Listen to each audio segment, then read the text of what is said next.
पापा छपरा शहर के अभी हाल का बा? छपरा शहर के हाल मत पूछा बेटा।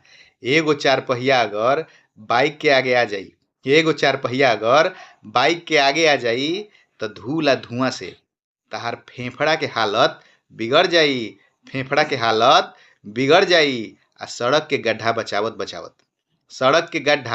बचावत बचावत नाला में चक्का डगर जाई।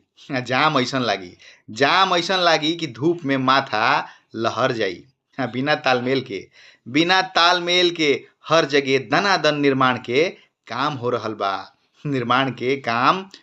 बा। लोग उम्मीद में बा कि अपन शहर जल्दिए निखर जाई। साल दू साल में छपरा के सिस्टम सुधर जाई। यह अभी छपरा के हाल बा, बुझला।